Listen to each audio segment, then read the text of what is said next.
नमस्ते बिहार, मैं हूं आपके साथ विभा उपाध्याय और मेगा वैक्सीनेशन ड्राइव में बिहार नंबर 1 पर रहा है। एक दिन के विशेष टीकाकरण अभियान के मद्देनजर इस वक्त बिहार नंबर 1 पर इस वक्त काबिज। एक दिन के विशेष टीकाकरण अभियान में बिहार नंबर 1 पर है। बिहार में कल 28,71,994 लोगों को एक दिन में वैक्सीनेट किया गया है। पूर्वी चंपारण में 2,20,000 यह संख्या रही और उससे कहीं ज्यादा लोग टीकाकरण का हिस्सा बने। मुजफ्फरपुर की बात करें तो 1,51,908 लोगों को टीका लगा। कोविन पोर्टल पर दिए आंकड़ों में बिहार टॉप पर इस वक्त काबिज है और देश भर में कल बात करें तो तकरीबन 2.50 करोड़ लोगों को एक दिन में वैक्सीनेट किया गया है। एक दिन के विशेष टीकाकरण अभियान में बिहार इस वक्त नंबर 1 पर। तो प्रधानमंत्री नरेंद्र मोदी के जन्मदिन के अवसर पर विशेष टीकाकरण अभियान कल चलाया गया, जिसमें बिहार में कल 28,71,994 लोगों को टीका लगा है।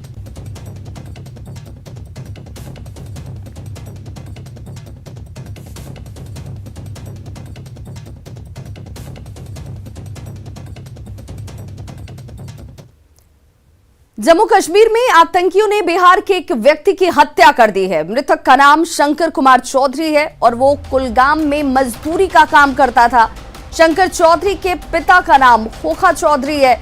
कल रात आतंकियों ने नेहमा इलाके में फायरिंग की, जिसमें शंकर चौधरी की मौत हो गई है। बिहार का रहने वाला यह शख्स कश्मीर में मजदूरी का काम कर रहा था। आतंकियों ने शंकर चौधरी को इस दौरान गोली मारी है। कुलगाम में शंकर चौधरी मजदूरी के काम में लगा हुआ था और आतंकियों की कल गोलीबारी में शंकर चौधरी की मौत हुई है।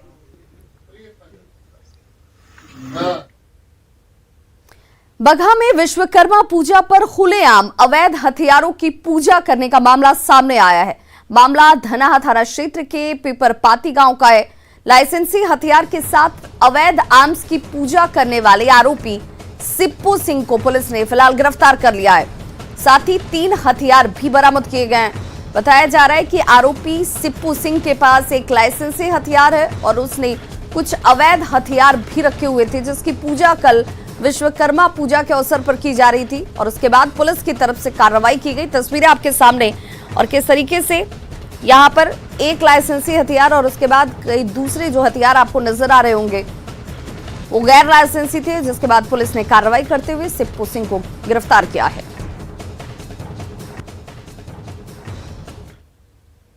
बेगूसराय में एक वीडियो इस वक्त वायरल हो रहा है, जिसमें कुछ लोग एक युवक की पिटाई करते नजर आ रहे हैं।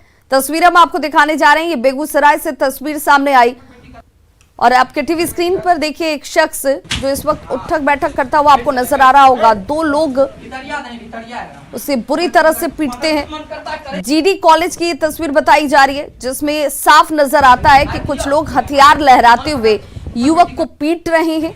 युवक रहम की गुहार लगाता है, लेकिन इन लोगों के ऊपर उसका कोई असर नहीं हो रहा।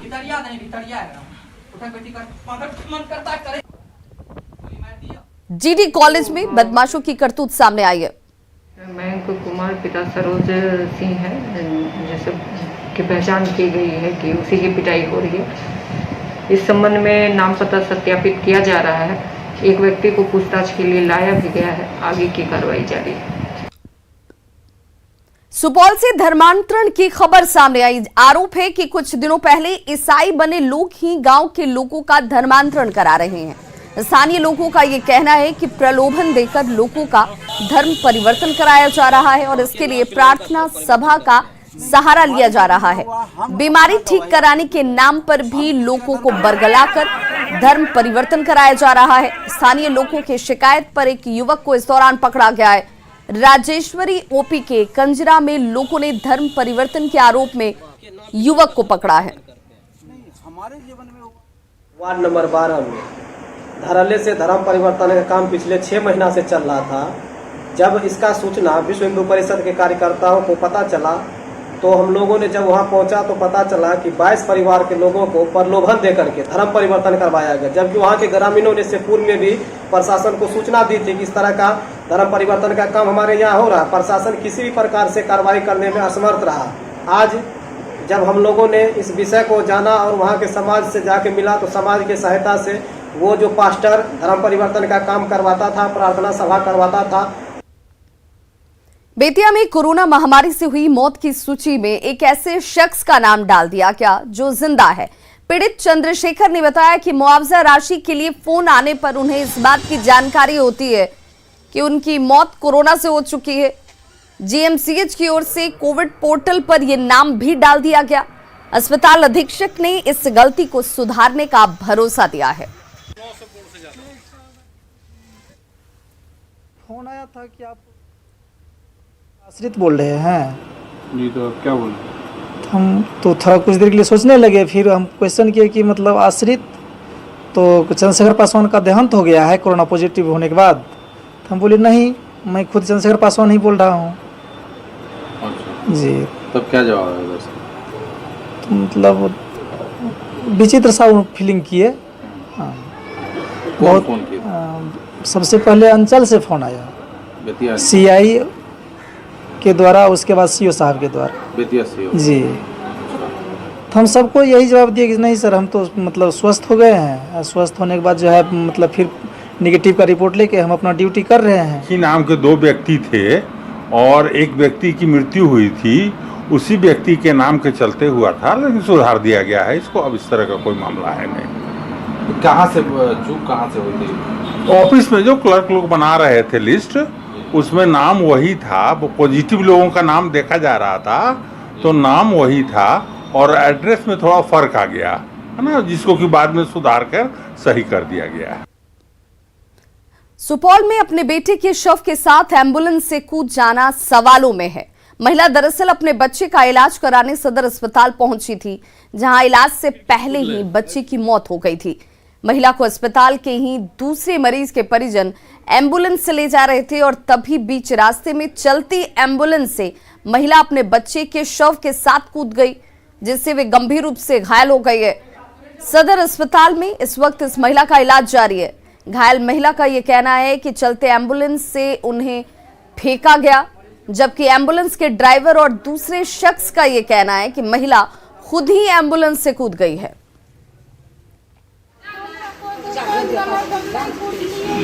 कोई धक्कल दिया?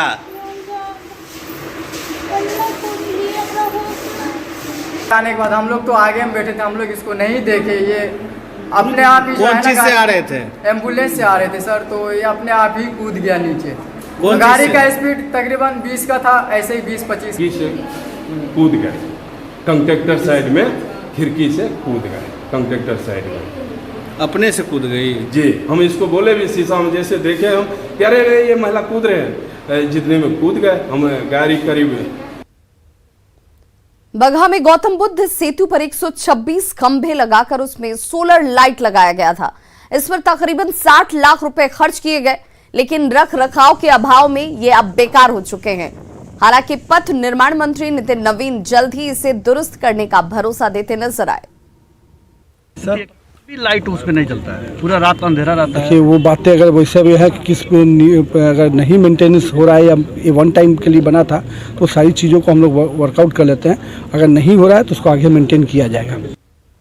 पूर्व केंद्रीय मंत्री नागमणि ने शराबबंदी पर विवादित बयान दिया है। उन्होंने कहा कि उनके नेतृत्व में सरकार बनी तो शराबबंदी को खत्म किया जाएगा। नागमणि ने कहा कि विकसित देशों में शराबबंदी नहीं है और शराब पीना कोई गुनाह भी नहीं है। तंज कसते हुए नागमणि ने कहा कि जिंदगी पाबंदियों से नहीं गुजारी जानी चाहिए। एक सुधार करके इसको बंद करना चाहिए था। और बिल्कुल बिहार में आम लोग जानते हैं कि शराब का धंधा जोरों पर है। मेरी सरकार आएगी तो संशोधन के साथ शराब को हम लोग चालू करवाएंगे बिहार में, क्योंकि पूरे दुनिया के पैमाने पर देखिए शराब कोई मैं गलत नहीं मानता हूँ, जिनको पीना है पिए। आखिर में कोई कल सरकार कहे कि जींस पहनना गलत है, टी शर्ट पहनना गलत है, ये कोई मतलब हुआ क्या? 4 दिन की जिंदगी है, लोग का खाएगा पिएगा, मस्ती में नहीं रहेगा तो क्या मतलब जिंदगी का? खाली खाओ पियो मर जाओ। मधुबनी जिले की पुलिस ने शराब कारोबारियों के खिलाफ कानूनी कार्रवाई के साथ ही इनके परिवार को जीविका की मदद से वैकल्पिक रोजगार से जोड़ने की एक खास पहल शुरू की है ताकि शराबबंदी कानून को सही तरीके से जमीन पर उतारा जा सके। इस तरह के लोगों को समाज की मुख्यधारा से जोड़ने के लिए पुलिस विभाग ने जीविका की ओर से चलाई जा रही सतत जीविकोपार्जन योजना के तहत वैकल्पिक रोजगार उपलब्ध कराने का अभियान शुरू किया है। इस योजना के तहत जीविका की मदद से एक परिवार को 1 लाख तक की रकम 3 किश्तों में उपलब्ध कराई जा रही है। झंझारपुर अनुमंडल में पुलिस और जीविका के इस पॉजिटिव पहल का जायजा लिया हमारे संवाददाता अमित रंजन ने। बिहार में शराबबंदी कानून के पहले कई परिवार, जो ग्रामीण इलाकों में भी कई परिवार देसी शराब बनाने के कारोबार से जुड़े हुए थे। तो जब शराबबंदी कानून आया तो बहुत से सारे परिवार जिनके सामने रोजी रोटी का संकट आ गया। सरकार इस तरह के परिवारों को फिर से जो उनके लिए रोजगार उपलब्ध कराने के लिए जो नई नई योजनाएं लेकर आई, ऐसी एक योजना है जो सतत जीविकोपार्जन योजना, जो जीविका की मदद से योजना लाई गई है। अभी मैं यहाँ मधुबनी जिले के झंझारपुर प्रखंड में ये भराम गांव है, वहाँ पर हूँ, जो एक ऐसे ही परिवार हैं जिन्हें इस योजना का लाभ मिला हुआ है। और उस योजना के तहत जो अत्यंत गरीब परिवार हैं या फिर जो शराब बनाने के कारोबार से पहले जुड़े थे लेकिन अब जो शराबबंदी के बाद वो काम छोड़ चुके हैं, इस तरह के परिवारों को इस योजना का लाभ दिया जा रहा है। यहाँ आप देख सकते हैं कि ये परिवार, जैसे इस परिवार को बकरी पालन की सुविधा यहाँ मिली है इस योजना के तहत। ये परिवार बकरी पालन के काम से जुड़ा हुआ है। यहाँ इनके आंगन में आप देख सकते हैं कि यहाँ बकरियां हैं। और ये परिवार, आइए जानते हैं कि इन लोगों को इस योजना का कैसे क्या लाभ मिला था। ई जना अहाँ सबके ई जे योजना भेटले या ते के तहत बकरी पालन करे छियै? हाँ, अच्छा, बढ़िया से चले या पहले से। ओकर फायदा भ रहल छै? हाँ, फायदा भ रहल है। हाँ, बड़ फायदा भेटले हैं, बड़ फायदा भेटे छै। अच्छा, तब फायदा भ रहल छै। हाँ, तो ये यहाँ जो इनका परिवार है बराम गाँव में, ये लोग बकरी पालन के काम से जुड़े हुए हैं। जो माननीय मुख्यमंत्री जी का एक सतत जीविकोपार्जन योजना है, उसके तहत में हम लोगों ने उनको सब परिवारों को चिन्हित करना शुरू किया और इस तरह से हम लोगों ने लगभग 900 परिवारों को चिन्हित किया है। और उन लोगों को सरकार के द्वारा जो अनुदान मिल सकता है, जिससे वो हो सकता है मुर्गी पालन करें, सूकर पालन करें या अन्य कोई भी चीज़ जिससे उनका जीविका उनका स्टार्ट हो जाए और फिर से वो दोबारा इस शराब के धंधे में न जाए। इसका बहुत ही सकारात्मक पक्ष है, जिसका आर्थिक और सामाजिक पहलू है कि आप सामाजिक स्तर पर इस जो आपके ऊपर एक एलिगेशन आता है कि आप अवैध धंधे में लिप्त हैं, आप उससे मुक्त हो। हमारा यह प्रयास है, जो कि एक तमगा लग जाता है कि आप चार्जशीटेड लोग हैं या आपके अवैध काम में लिप्त हैं, इससे वह मुक्त हो जाए, मेरा यह आग्रह है। और दूसरा आर्थिक पक्ष ये है कि उनसे उनका इनकम हो जाता है, वो अपने पैरों पर खड़ा हो रहे हैं। शराब के कारोबार से जुड़े हुए लोग, ताड़ी के व्यवसाय से जुड़े हुए लोग हैं, उनको 3 किस्तों में हम लोग उनको 1 लाख रुपए तक का देने का प्रोविज़न है। इसके तहत वो दुकान भी कर सकते हैं, बकरी पालन भी कर सकते हैं, गौ पालन भी कर सकते हैं। हमारे झंझारपुर में कुल 903 हाउस होल्ड का हम लोग चयन किए हैं, जिसमें कि 460 हाउस होल्ड उसके तहत चयन करके उनको कुछ न कुछ इंटरप्राइज से या लाइव स्टॉक से, फार्म एक्टिविटी से जोड़ने का काम किया गया है। किराना दुकान, श्रृंगार दुकान, ये सब चीज का दुकान। जो गरीब परिवार या जो पहले शराब के कारोबार से जुड़े थे, उन लोगों को मुख्यधारा में लाने के लिए ये सब सुविधा जीविका के द्वारा दिया जा रहा है। तो ये जैसे इन लोगों का कहना है कि ये जो जीविका की जो टीम है वो गाँव में घूमकर लोगों को, ऐसे परिवार को चिन्हित भी कर रही है। फिलहाल 500 के आसपास परिवार को इस योजना का, सतत जीविकोपार्जन योजना का लाभ दिया जा चुका है। और इस योजना के तहत बताया जा रहा है कि 1 लाख रुपए की रकम 3 किस्तों में परिवार को दिया जाएगा। और बहुत से परिवारों को मिला भी है, जिसके जरिए वो लोग समाज की मुख्य धारा से धीरे धीरे जुड़ रहे हैं। अमित रंजन, न्यूज़ 18 मधुबनी।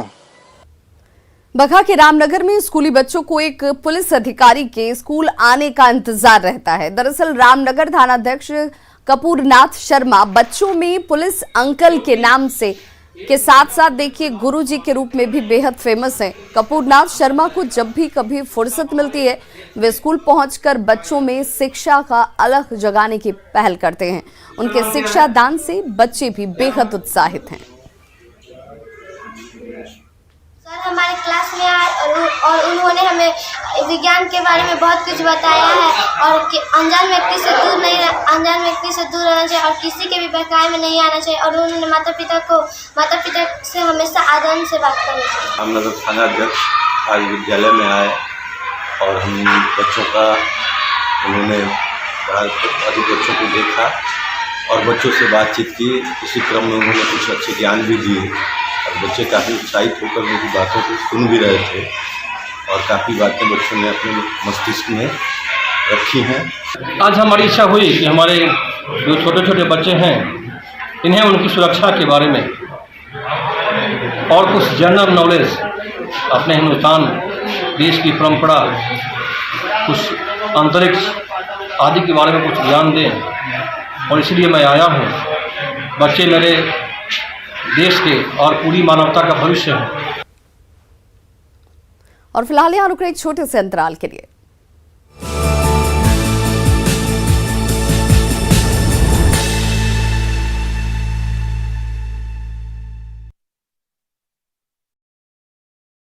ब्रेक के बाद एक बार फिर से आप सभी का बहुत स्वागत है। प्रधानमंत्री नरेंद्र मोदी का जन्मदिन पूरे देश ने कल मनाया, लेकिन मोतिहारी की सबीना के लिए यह दिन बेहद खास रहा।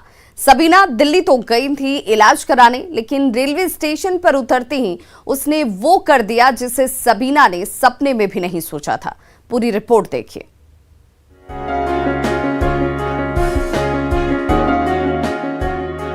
आपका नाम? सबीना दीदी, आप करो इनॉग्रेशन इसका। दिल्ली रेलवे स्टेशन पर हाई सिक्योरिटी के बीच देश के रेल मंत्री मौजूद हैं। लोगों की भीड़ है, लेकिन इसी बीच एक लाल मास्क और लाल दुपट्टे वाली ये लड़की आती है और रेल मंत्री की मौजूदगी में उद्घाटन का फीता काटती है। आप सोच रहे होंगे कि ये लड़की कौन है, इसकी शख्सियत क्या है। रेल मंत्री मौजूद हैं, लेकिन ये लड़की उद्घाटन क्यों कर रही है? तो चलिए पूरा माजरा हम आपको बताते हैं। आपका नाम? सबीना दीदी, आप करो इनॉग्रेशन इसका। दरअसल ये लड़की बिहार के मोतिहारी की सबीना है, जो अपने रिश्तेदार का इलाज कराने दिल्ली आई थी। प्रधानमंत्री मोदी के जन्मदिन के मौके पर दिल्ली रेलवे स्टेशन पर IRCTC के फूड कोर्ट का उद्घाटन होना था। उद्घाटन के लिए रेल मंत्री भी आ चुके थे, लेकिन इसी बीच रेल मंत्री की निगाह सबीना पर पड़ी और रेल मंत्री ने उसे ही इनॉग्रेशन के लिए बुला लिया। जाहिर तौर पर सबीना के लिए ये एक बड़ा दिन था। नहीं सोचा था, बस मिला है, बहुत खुश हुआ। तो रेल मंत्री जी ने कहा कि आओ इनॉग्रेशन करो, तो कैसा लग रहा था अंदर से? बहुत अच्छा फील हो रहा था। गुड, सोच रहे थे कभी नहीं होगा, लेकिन बस देख लिए हैं, बहुत अच्छा फील होता। Thank you so much. दरअसल यात्रियों को बेहतर और हाइजेनिक खाना मिले, इसे लेकर दिल्ली रेलवे स्टेशन पर बेहतरी फूड कोर्ट की शुरुआत की गई है। इस मौके पर रेल मंत्री अश्विनी वैष्णव ने कहा कि पीएम के नेतृत्व में रेलवे दिन प्रतिदिन नए आयाम लिख रहा है और यात्रियों की बेहतर सुविधा के लिए लगातार काम कर रहा है। प्रधानमंत्री जी कहते हैं हमें कि आपको रेलवे ऐसी बनानी है जो वर्ल्ड क्लास हो और जो गरीब से गरीब व्यक्ति को भी अफोर्डेबल हो। ऐसा सोचना है हमें, समाज के हर वर्ग को अच्छी फैसिलिटीज़ कैसे मिले। यही सोच के साथ प्रधानमंत्री जी हम सबको हमेशा गाइडेंस देते हैं, तो ये जितने भी इनिशिएटिव्स हैं उन्हीं की गाइडेंस के। यकीनन प्रधानमंत्री मोदी का जन्मदिन सबीना के लिए खास रहा और दिल्ली से यात्रा करने वाले लोगों के लिए भी। न्यूज़ 18 के लिए दिल्ली से रचना उपाध्याय की रिपोर्ट। पीएम मोदी के 71वें जन्मदिन पर दरभंगा के परारे स्थित शक्ति स्थल मां सती मैया स्थान में विशेष पूजा अर्चना की गई। वैदिक मंत्रोच्चारण के साथ 300 दीप जलाकर पीएम मोदी का जन्मदिन मनाया गया। कार्यक्रम को लेकर गांव के लोग बेहद उत्साहित नजर आए। इस मौके पर बीजेपी सांसद गोपाल जी ठाकुर और बीजेपी युवा मोर्चा के महामंत्री घनश्याम ठाकुर मौजूद रहे।